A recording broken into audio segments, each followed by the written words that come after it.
Hello viewers, आप देख रहे हैं जागरण जोश और मैं हूं आपके साथ सिमरन राजपाल। आज हम भारत के उन 5 सबसे बड़े बंधुओं यानी कि डैम्स के बारे में बात करेंगे जिन्होंने न सिर्फ इंजीनियरिंग की दुनिया में एक नया इतिहास रचा बल्कि देश की खेती, पीने का पानी और बिजली की जरूरतों को पूरा कर लोगों की जिंदगी बदल दी।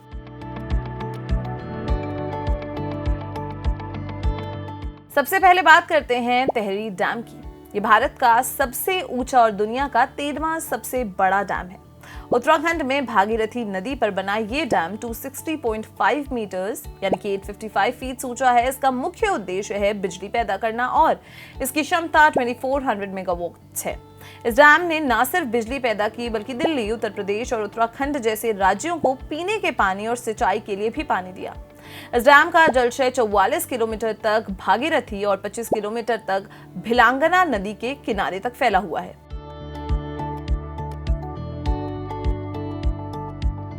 दूसरे नंबर पर आता है बखरा नंगल डैम।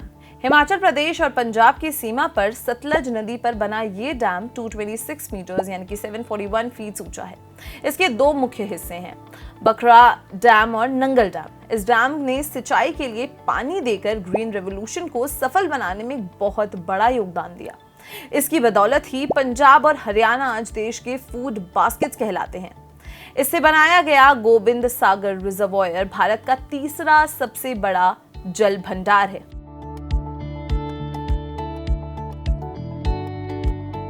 तीसरा है ओडिशा का हीराकुद डैम। महानदी पर बना ये डैम दुनिया का सबसे लंबा मिट्टी का डैम है। इसकी कुल लंबाई 25.8 किलोमीटर है। 1957 में बने इस डैम का मुख्य मकसद बंध नियंत्रण यानी कि फ्लड कंट्रोल करना था। इसने ओडिशा के कई इलाकों में बाढ़ की समस्या कम की और खेती के लिए पानी दिया। इस डैम ने 347.5 मेगावाट बिजली भी पैदा की जो इस क्षेत्र के लिए बहुत जरूरी है। इसका रिजर्वॉयर लगभग 743 स्क्वायर किलोमीटर एरिया में फैला हुआ है।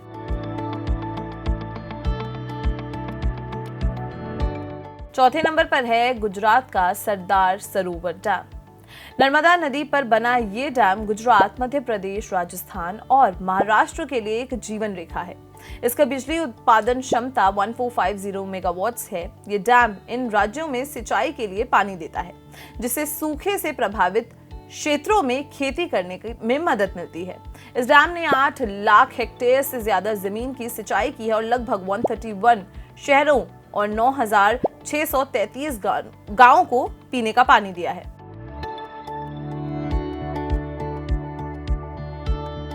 पांचवा डैम है मध्य प्रदेश का इंदिरा सागर डैम। नर्मदा नदी पर बना ये डैम पानी की क्षमता के लिहाज से भारत का सबसे बड़ा रिजर्वॉयर है। इसकी बिजली उत्पादन क्षमता 1000 मेगावाट है। इस डैम का पानी खेती और पीने के पानी के लिए इस्तेमाल होता है और इससे बनाया गया 913 स्क्वायर किलोमीटर का जलाशय एक बहुत बड़ा संसाधन है।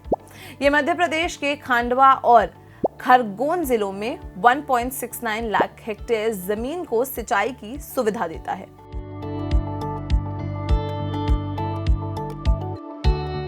इन डैम्स के फायदे बहुत हैं। इनसे जल विद्युत यानी कि हाइड्रो इलेक्ट्रिक पावर पैदा होती है जो देश की ऊर्जा जरूरतों को पूरा करती है।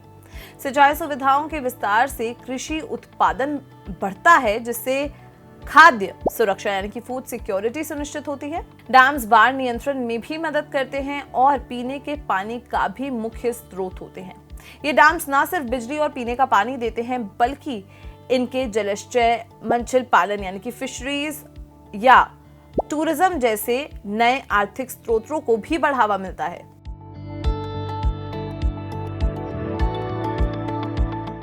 लेकिन बड़े डैम्स बनाते समय कई चुनौतियां भी आती हैं। सबसे बड़ी समस्या है स्थानीय जनसंख्या का विस्थापन यानी कि डिस्प्लेसमेंट। डैम्स बनाते समय हजारों लोगों को अपने घर और जमीन छोड़ने पड़ते हैं। इसके अलावा पर्यावरण पर असर यानी कि एनवायरमेंटल इम्पैक्ट भी होता है जैसे कि जंगल कटना, वाइल्ड लाइफ हैबिटेट्स का नुकसान और नदी के इकोलॉजी पर बदलाव। नर्मदा बचाओ आंदोलन जैसे आंदोलन सरदार सरोवर डैम के निर्माण के खिलाफ इसी विस्थापन और पर्यावरण के मुद्दों के कारण शुरू हुआ था।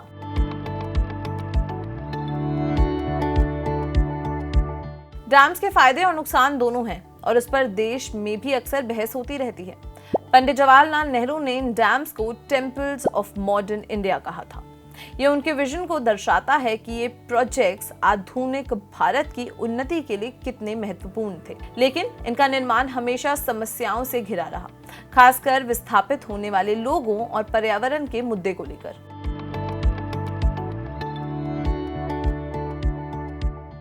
अब जब जलवायु परिवर्तन यानी कि क्लाइमेट चेंज एक बड़ी चुनौती है, डैम्स का महत्व और भी बढ़ गया है। लेकिन अब हमें इन प्रोजेक्ट्स को और भी ज्यादा सोच समझकर बनाना होगा, जिससे स्थानीय लोगों और पर्यावरण को कम से कम नुकसान हो। इन डैम्स ने भारत की उन्नति में एक महत्वपूर्ण भूमिका निभाई है और आगे भी निभाएंगे। लेकिन अब इसमें एक संतुलन यानी कि बैलेंस बनाए रखने की जरूरत है। आपके हिसाब से डैम्स इतनी जरूरी क्यों है? हमें कमेंट सेक्शन में जरूर बताएं, और अगर ये वीडियो पसंद आई हो तो इसे लाइक और शेयर करना बिल्कुल भी ना भूलें और देखते रहें जागरण जोश।